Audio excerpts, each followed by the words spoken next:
Mani pau tabiri bukudi mapo Drum Susmitana ayuki pau pizari ahanduda paruda headline. Shiroi Festival Yengba Lakpa Meitei Amta Hingna Tharoidabani Laothokhiba KSO Delhi gi President Paojakhup Guite Police na Fanaba Thiba Hukhrei. Mathau pangthoklingaida leikhidraba CRPF ki second in command Prabogi Hakchang Purakhrei.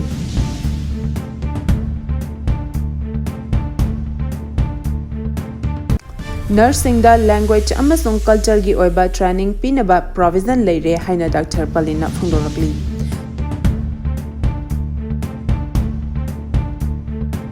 Pausandona Pichari. Shiroi Festival Yengba Lakpa Meitei Amta Hingna Tharoidabani Laothokhiba KSO Delhi gi President Paojakhup Guite Police na Faraba Thiba Hukhrei.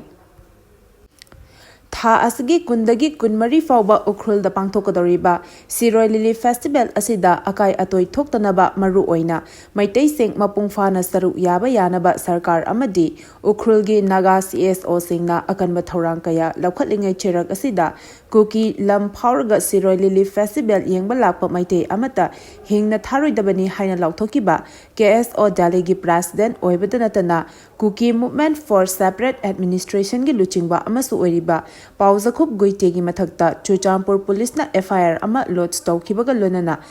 fananaba koithithiba hokhrei. KSO gi luchingba asina ngarang numidawairam miyam tinba mafam amada loud speaker sizinaduna Meitei amasung tangkhul machin manau oibegi mari utnanaba sarkana Shiroi Lily Festival pangthoknaba sili langliba asida Meitei singna Shiroi Lily Festival asigidamak kuki gi ima ipa ipu singna chahi cha kaya makhoigi lamni haina thamlamlaba hojikna buffer zone haina khangnariba kuki gi lamsing asi fauraga soidan lakani. Kuki gi volunteer singna khangadabadi nakhoi mayam leibadigi ekhoi leba ngamlibani maram aduna kuki land fauraga lakpa Meitei nupa nupi amata hingna tharoidabani ai kana amatagi wa loroi Meitei amatana aigi lam phauduna lakpa thengnarabadi ekhoigi ipa ipuna thamlamba lam asibu ngakthok chanaba makhoibu blast tawgadabani haina phongdokhiba pham ama social media da thagalakhiba video footage amaga mari lainana Chuchampur District Police na KSO gi President asigi mathakta FIR launch tawkhi. Loinana hariba mi asi athuba matamda fanaba red tawba yauna atai thorang kaya paikhat pa hokhrei. State asiga yumthangnariba Mizoram, Assam, Nagaland amasung Meghalaya gi police tasu athuba matamda mioi asibu fanaba Manipur police ki maikadegi haijakhrei. Amaromda Shiroi Lily Festival asida saruk yariba miyam asoi angam thokhandanaba mathau taba security arrangement paikhatkani haina Manipur police na social media da phongdorkhiba warolamada hairi. Mathau pangthoklingaida lekhidraba CRPF ki second in command Prabogi Hakchang Purakhrei.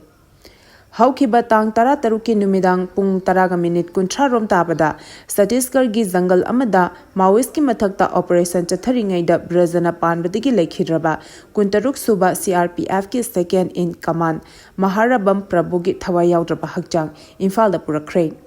Loinana lekhidraba Hakchang aduna ngarang ayuk pung taramathoiga minute kuntra rom tabada Imphal airport thonglakibani. Lekhidraba Maibam Prabogi Hakchang adu airport gi puthoroklaba matung CRPF GC Imphal na sinduna pangthokhiba aroiba oina hekatleka tambagi thoram aduda Khurai Kendra gi MLA L Susindro CRPF North East Zone gi ADGP Raja Sivastava Security Advisor Kuldip Singh CRPF amadi Manipur Police ki makok thongba official Singh Assam Rifles amasung Indian Army gi makok thongba official Singh na leikatuna aroiba ikai khumnab utkhi.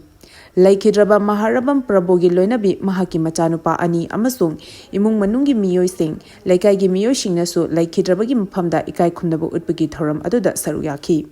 Thoram aduda CRPF personnel singna guard of honor amasung last post khongduna ikai khumnabu utpaga loinana minute ani tumina leptuna awaba phongdokhi. Tungda Maharabam Prabogi thawai yaudraba Hakchang adu mahaki pokna famlamdam oiriba awang sekmai mayai lekaida aroiba mathang mangam pangthoknaba pukhi. Nursing da language amasung culture gi oiba training pinaba provision leire haina Dr. Palina Phongdokhrei. Malemge atai maphamsingda chatlaga nurse ki sinfam asi maipakna pangthokpa ngamnabagidamak Manipur gi nursing da language amasung culture gi oiba training sing pinaba provision leire haina Siza Hospital and Research Institute ki chairman cum managing director Dr. KH Palina Phongdokhrei. ngarang langol da leiba Caesar Academy of Health Science ki holda Our Nurse Our Future Caring for Nurse Strengthen Economy haina theme da pangthokpa state level conference hodopagi thoramda Dr. Palina wafam asi phongdokladuna makhatana haikibada Kerala gi hek mathangda Manipurna nurse masing khwaidigi yamna puthokpa ngamba state ama oirakpa ngamba asida chakthokpa phawi India gi tongan ba state singi hospital ayambada changsata Manipur gi nurse kuntra henbana nursing career pairi Masida sunatana Japan, Singapore amasung UK na chingba malemgi tongan ba leba kayana su Manipur gi nursing asi asuki matik pamnaba maramna leptana demand tawrakli adubu nurse ayambana masi khudong chabasi pakshana lawagi mamidi thoidokna lawbu ude asigumba khudong chaba asi Manipur gi nursing na lawagi matam amasoidana lakani habagi thazaba chawna lei madugi damak Manipur gi nursing da language amasung culture gi oiba training pinabagi provision leirei nursing na midyang asida changsinduna kari lebage amasung mataw karamna thabakta onthokpa yabage habasu thijinba chungdani healthcare na achawba thodang loriba nursing na lamdam asigi economy fagathanbada achawba mateng panggadawribani haiki Caesar Academy of Nursing amasung Caesar Hospital gi Nursing Department na Manipur Nursing Council ga sinba thoram aduda NABHS ki hanigi principal assessor Avanti Gopal Manipur Nursing Council gi Register Dr. A. Zamuna amasung Caesar Academy of Nursing gi Principal Dr. C.H. Babitana President Member oina saruyaki. Paugi marak thatna Loyalam E-PAO tabiriba khudimakna channel asibu nungsibiduna like amadi subscribe tawbiduna subscriber masing hengat hanbada adom sumateng pangbiyu. VDF lising taraga chonga gi thabak tawbagi matam chahi ama sangdoklei. Village Defense Force BDF lising taraga chonga gi thabak tawbagi matam chahi ama sangdokhrei. Manipur gi Joint Secretary Home Dr. Yengba Votona Tharoidabani Cherol amada VDF asi Manipur Police ki manpower gi saruk amani. Service ki term amasung condition gi matung ina thabak tawbagi matam asi chahi amani. Adubu matam gi mathau tarapagi matung ina sangdoktuna lakpani. Governor in Council gi tha asigi tang taramanga da famkhiba mifamna yakhibagi matung ina chahi asigi April gi tang amadagi hauraga English ani kuntaruk ki March ki tang kunthamathoi fawba VDF ki thabak tawbagi matam sangdoklei masiga loinana state lengak na VDF ki thabak tawbagi matam su chahi asigi April gi tang amadagi hauraga lisingani kuntaruk ki March tang kunthamathoi fawba chahi amagi matam sangdoklei hairi VDF singna taliba demand maram chaba oibana pithokpam thoi haina sanjoy ahanthemna phondorakli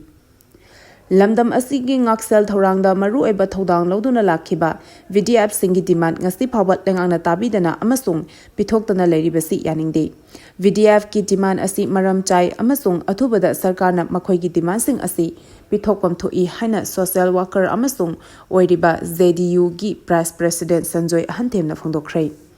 Mahakna makhatana haikibada BDF personnel singna khulngakpagi thabak toktuna khulai thadoklagani haina laurak liba khongthang asi tabada yamna thamoi shokna nungaite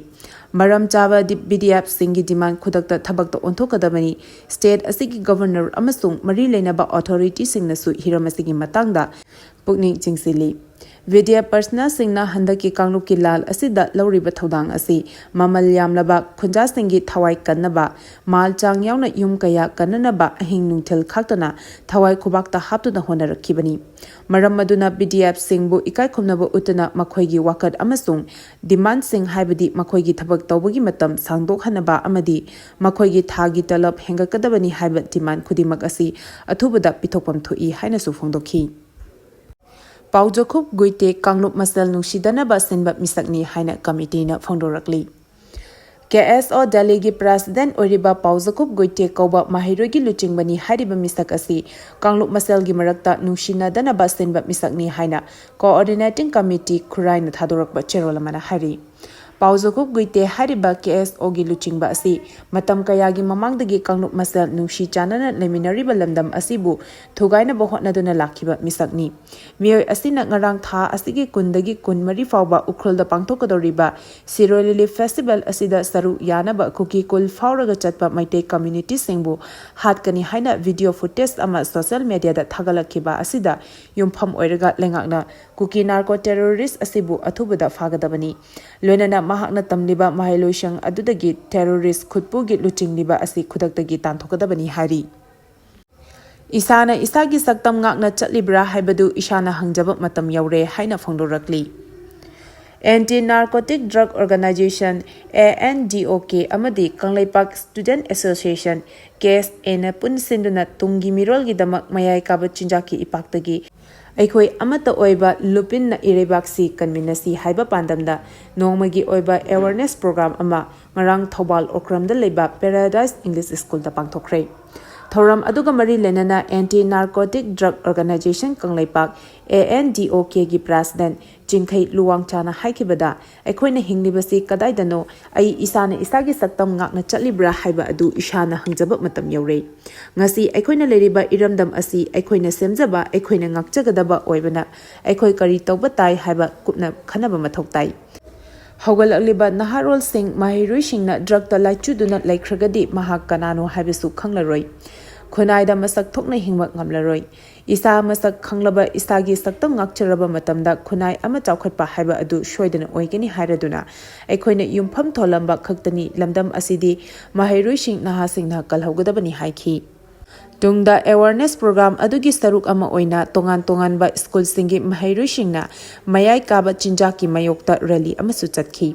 Mahirui singna rally adu Paradise English School dagi horaga National Highway 102 gi Thobal Kaithel phauduna chatlaba matungda Thobal Mela ground dagi Paradise English School da amuk halakhi State asigi oina miyoi chamagi manungda kundagi kuntra phauba blood pressure gi laina nari haina Dr. Kalana phangdorakli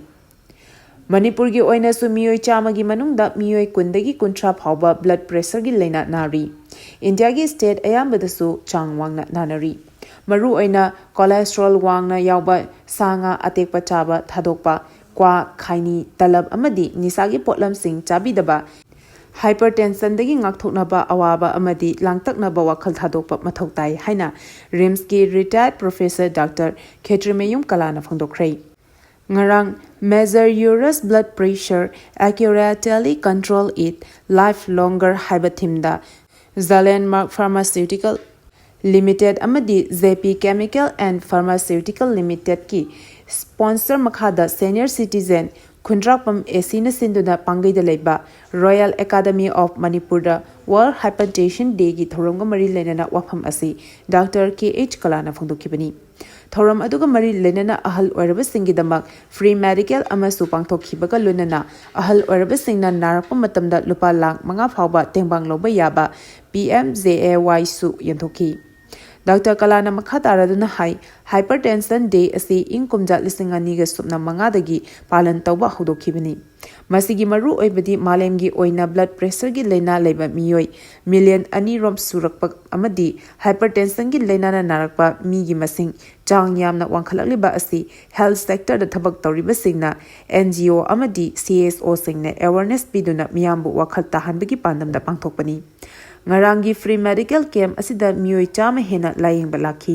masigi manungda miyoi kuntra rom blood pressure gi lena laiba miyoi yauri amadi diabetes na naduna miyoi kunrom yauri free medical camp asida company singna hidak langthaksu lemna piri haiki Paugi marak thatna Loyalam E-PAO tabiriba khudimakna channel asibu nungsibiduna like amadi subscribe tawbiduna subscriber masing hengat hanbada adomsu mateng pangbiyu Arubada Marueba Po Amukahana Pizari Shiroi Festival Yengba Lakpa Meitei Amta Hingna Tharoidabani Laothokhiba KSO Delegate President Paojakhup Guite Police na Fanaba Thiba Hokrei Mathau Pangthoklingai da Laikhidraba CRPF ki second in command Prabogi Hakchang Purakrei Nursing da language amasung culture gi oiba training pinaba provision leire haina Dr. Palina Phangdokrei Matang asida Loyalam E-PAO na ayuki pao piba loizari tabiriba khudimako amuka hana khurujari